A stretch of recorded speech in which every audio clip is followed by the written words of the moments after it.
This is Acura at the Majors, a Golf Talk Canada special.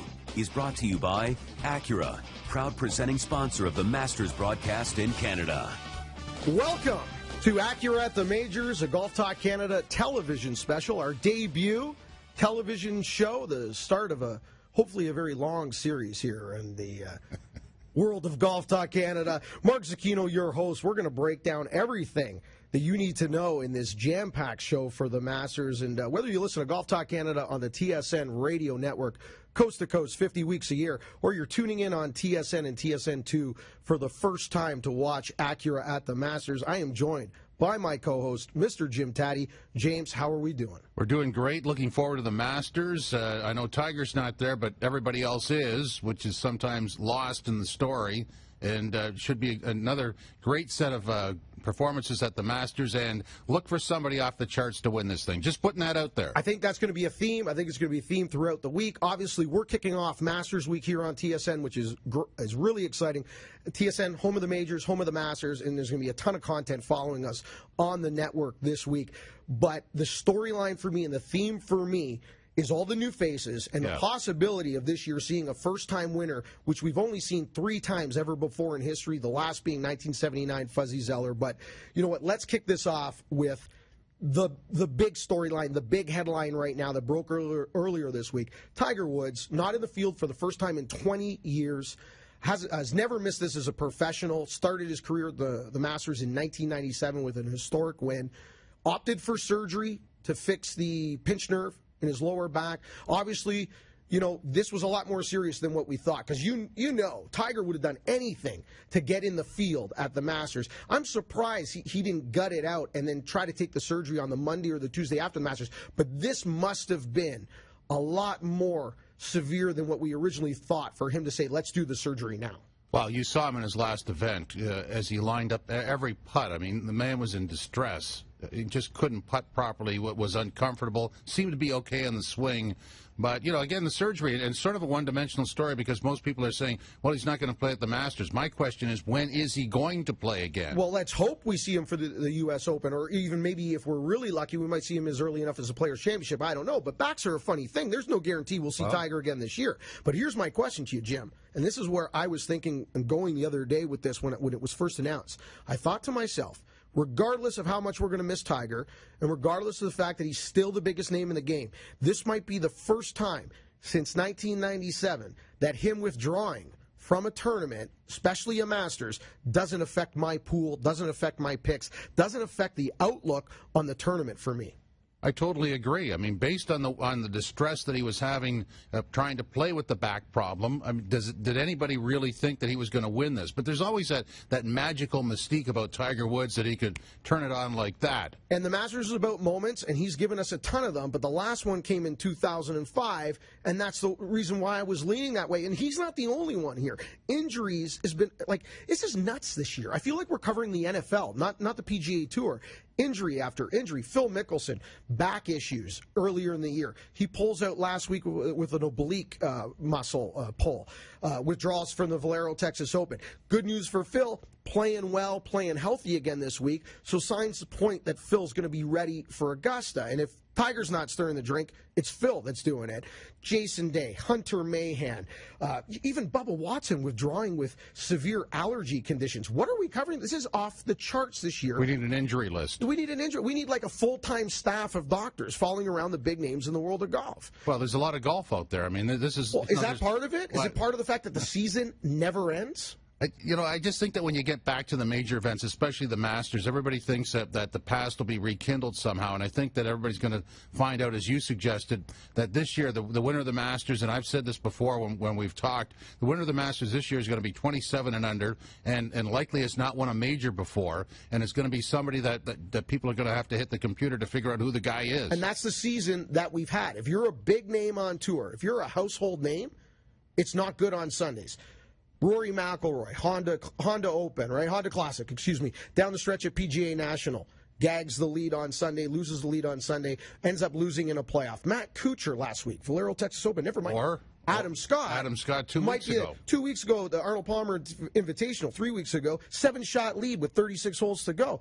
The big names have it in reverse this year, and it's youth, and it's a new breed that is the storyline heading into this year's Masters. Well, and the other thing that you and I have discovered by talking to these people, the youth are not afraid. They don't come with that baggage of, well, I have to defer to the legend of the game. These people they're not cocky, they're confident, and they can back it up. And they're prepared. Yes, they are. A lot of that has to do with the success of the Web.com Tour. Now, speaking about people who are prepared, people who are newcomers, on the other side of this break, we're going to have the opportunity to talk to Graham Dillette, Canada's best player, the highest-ranked Canadian in the official World Golf Rankings. We're going to have the opportunity to jump with him. He's playing well. He's playing this week at the Shell Houston Open and trying to get some good mojo heading into his first Masters ever. So looking forward to talking to Graham Dillette. You are listening to Golf Talk Canada on the TSN Radio Network and watching Acura at the Majors on TSN and TSN2. Up next, Graham Dillette. Dillette, one of the hottest players over the last 12 months. Third year on tour. Boy, he's becoming a really solid player. He could be the man in a few years the way he's going. Perfect drive, perfect second shot, perfect putt. Will they fear the beard from behind? Fear the beard.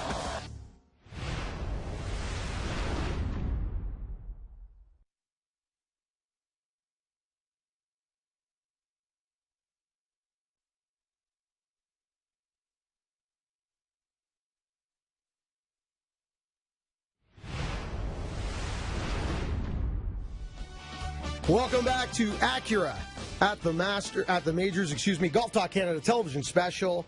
Zucchino, Taddy, we're breaking it all down for you here on Golf Talk Canada. Our first television special on the TSN network, on TSN and TSN2. We'll be running throughout the week leading in to the Masters coverage that we're kicking off here on TSN. Excited, Jim, but one of the most exciting things if you're a Canadian right now is Graham Dillette. Oh, absolutely. And you and I have talked to PGA Tour media, PGA Tour players, and they all speak in the highest regard for this young man. He really proved his worth last year at the President's Cup, was the top international player on a global scene. He's pretty much done everything you can do on the PGA Tour but grab that elusive first victory. It's hard to get it done at Augusta.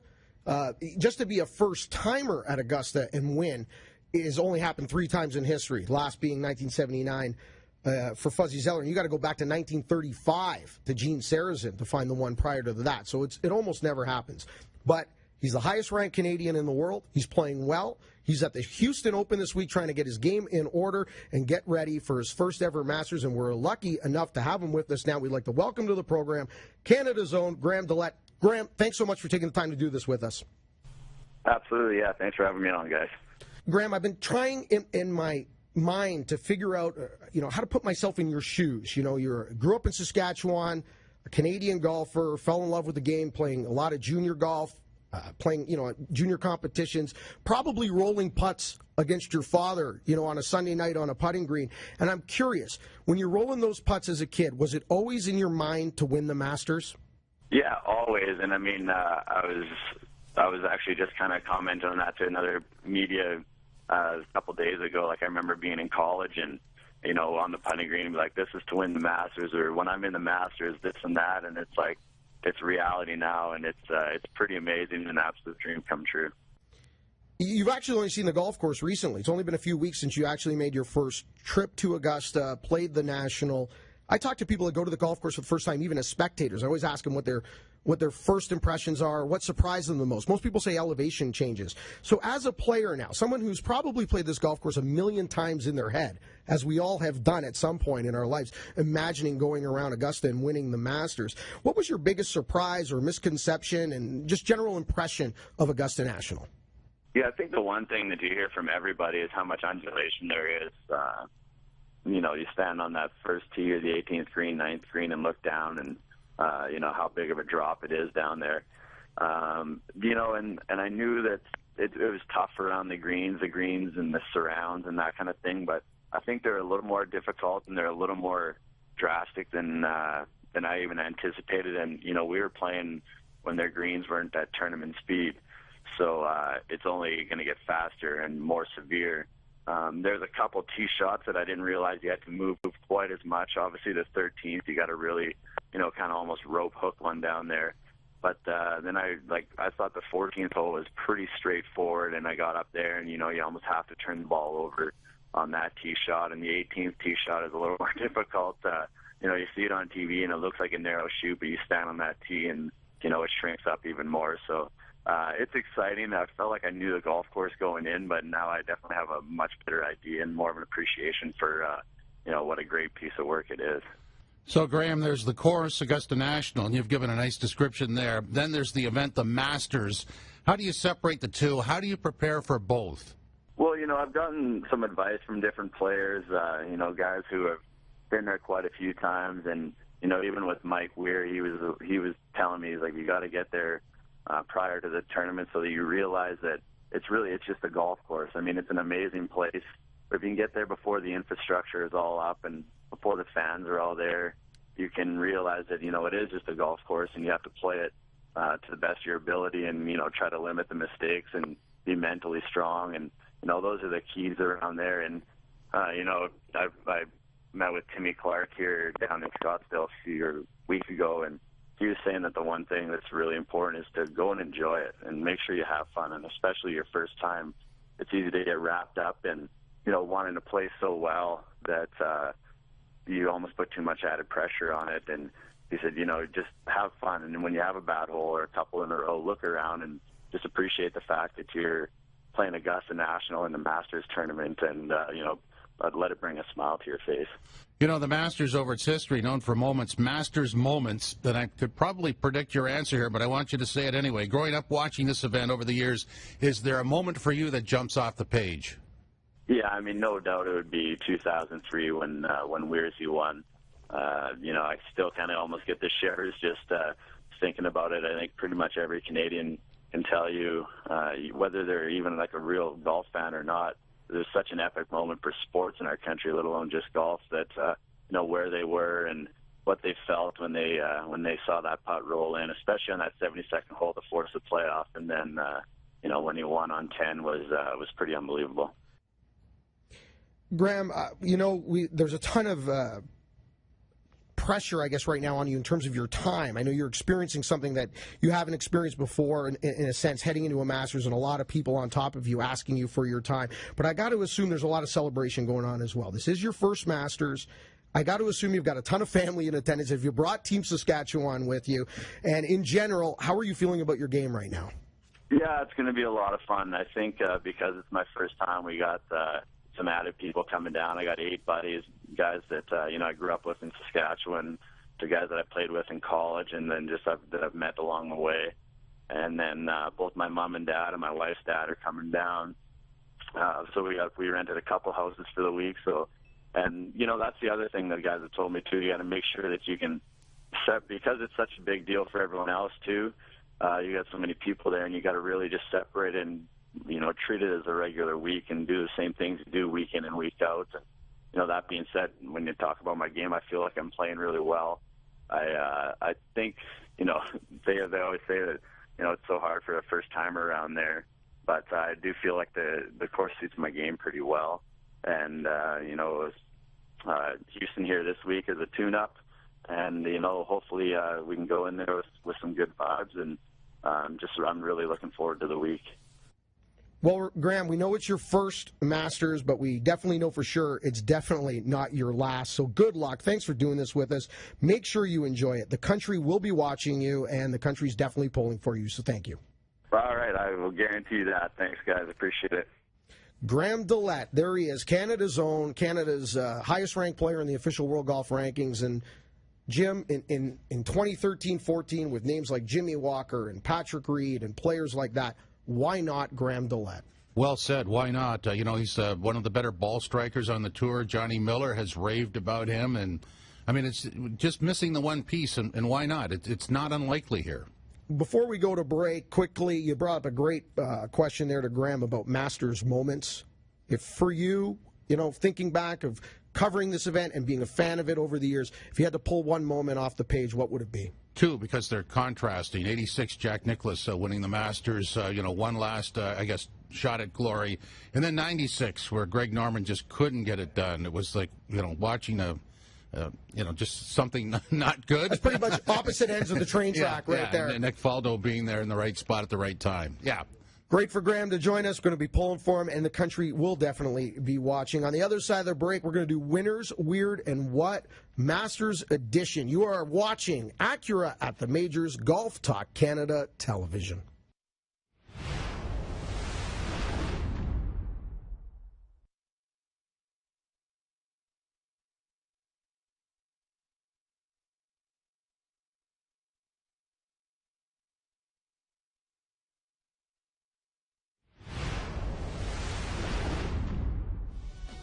Welcome back to Acura at the Majors. Zucchino, Taddy. We're talking Masters. It's Masters Week. I'm pumped, but let's do Winners, Weird, and What? Masters Edition. I'll answer the question. You want answers? I think I'm entitled. You want answers? I want the truth. You can't handle the truth. Well, the truth is, and we're going to do the winners this way, favorite, probable, and dark horse. My favorite is Patrick Reed because I think he just typifies the young golfer on the tour today. He's 23 years old. He's won 3 tournaments going back to last year in August. He's confident. He wears the red top with black pants on a Sunday. Gotta love it. And he does it without any kind of arrogance. Just he grew up watching Tiger. He wants to copy what Tiger did. It says he's a top 5 golfer in the world. Said it matter-of-factly, no arrogance involved. He has the confidence to pull this off. Why not me? Absolutely. My probable is kind of an odd one based on what happened to him this week. But Dustin Johnson, by the way, is listed at 13-1. Dustin Johnson, to me, is an all-or-nothing premise. He either has it or he doesn't. This week he didn't have it. He fired an 80 in the first round and then bailed out because he just did not have it happening. And Dustin Johnson, Sergio Garcia, Luke Donald, and Lee Westwood, maybe players playing with the most pressure this week heading into the Masters. And my dark horse is our good friend Victor Dubuisson. Just based on the Accenture match play. Anybody who could make those type of shots has got to be worth something here. Seve Ballesteros reincarnated out of the desert in Arizona. That was pretty wacky stuff. My weird is all the first-time winners and unlikely champions that we've had on the tour this year should sort of step away from that Masters tradition of sort of recrowning the king, if you will, and that's what they do every year at this, and there's no problem with that, but I think this year it's going to be a real fresh-looking leaderboard, and it might stun a lot of people. Agreed. My what are the odds of the major winners from last year repeating this year? And it doesn't look very good. You know, when you go back to Adam Scott, who absolutely had things under control a couple of weeks ago and then just faded right out. Phil Mickelson at the British Open. Justin Rose at the U.S. Open and the PGA Championship. Jason Duffner. I mean, these 4 guys are not going to be able to recapture the glory. Last year was about redemption. Yeah. And this year's about new blood. Exactly. All right, Mr. Taddy, the tea is mine. I want you to put your hands together and welcome him to the stage. Big round of applause for Jackson Heights' own Mr. Randy Watson. Yes, Randy Watson. That boy's good. Good and terrible. Well, my winner this week in terms of the favorite is Rory McIlroy. He hasn't got it done this year. He got it done late last year in Australia against Adam Scott. But if there's a big name in the world of golf that looks like he's on the verge of getting it done to me, he was 9 holes away at the Honda Classic. I like Rory as a favorite. He is 9-1 right now in the Masters odds and is at the top of the food chain now with Tiger out of this event. Jason Day, my probable. I know he has a thumb injury, but if you believe reports, Jim, he is taking it about as safe as possible, nursing this thumb back to health. Yeah. I love Jason Day, plays well at hard events.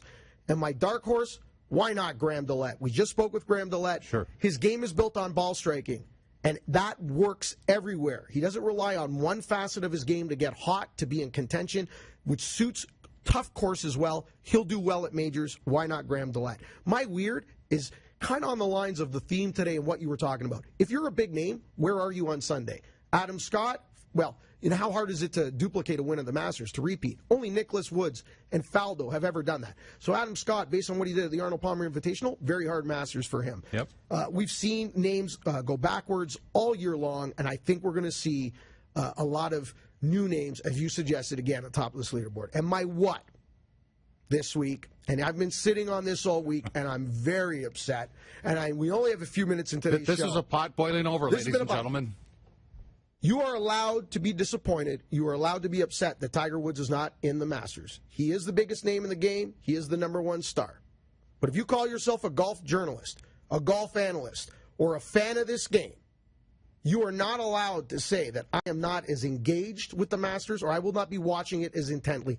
This is the Masters. This is the biggest tournament of the year. It is bigger than any one player. It was bigger than Bobby Jones, its founder, bigger than Ben Hogan, bigger than Jack Nicklaus, and it's bigger than Tiger Woods. And that is the Mount Rushmore of golf, as far as I'm concerned. They've done wonders, and they've given us great moments to build the lore and the history of the Masters over the years, but they will come and they will go, and the Masters will always be the Masters. And if you're a casual sports guy, someone who pays attention to golf once or twice a year, fine, you can say that. But I've heard way too much this week from all sorts of different media types that claim to be golf people with that sentiment.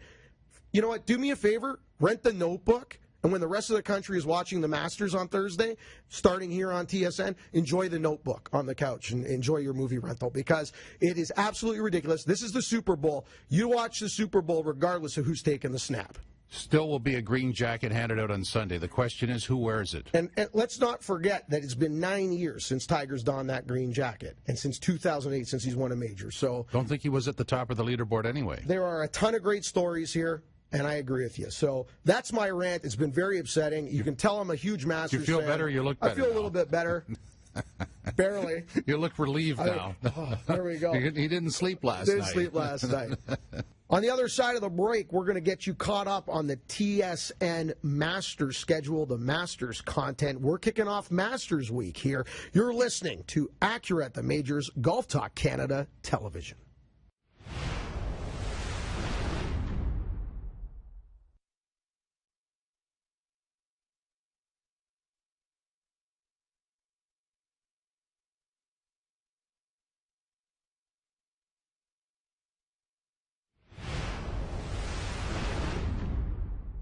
Welcome back to Acura at the Majors, Golf Talk Canada Television. Zucchino and Taddy wrapping up today's show. And don't forget, TSN is your home for Major Championship Golf, and of course it's your home for the Masters. Kicking it off this week with us here on Acura at the Majors. Also, the Masters official film takes place on Tuesday the 8th. The Mike Weir story will also be running the par 3 tournament on Wednesday. Always love the par 3 contest. Opening round coverage on Thursday and Friday, and then Saturday and Sunday we hand it off to our partners at Global for rounds 3 and 4, and come back with the repeat coverage in prime time on Saturday and Sunday. And the Masters app, download it to your iPhone or your smartphone, tsn.ca. We have it covered. We got you covered from tee to green, and people wait for this all year. It's here. If you're looking for more, go to tsn.ca/golf.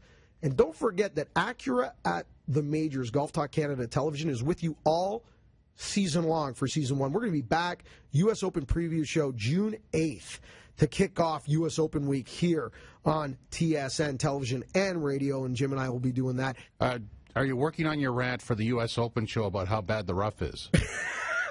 I love the high rough. It's a yearly thing, isn't it? It's a yearly thing. Thanks for doing this with me, Jim. My pleasure. Remember, first good decision on the golf course, it always starts in the closet. Thank you for watching. Yes, Guy. This is Acura at the Majors, a Golf Talk Canada special. Is brought to you by Acura, proud presenting sponsor of the Masters broadcast in Canada.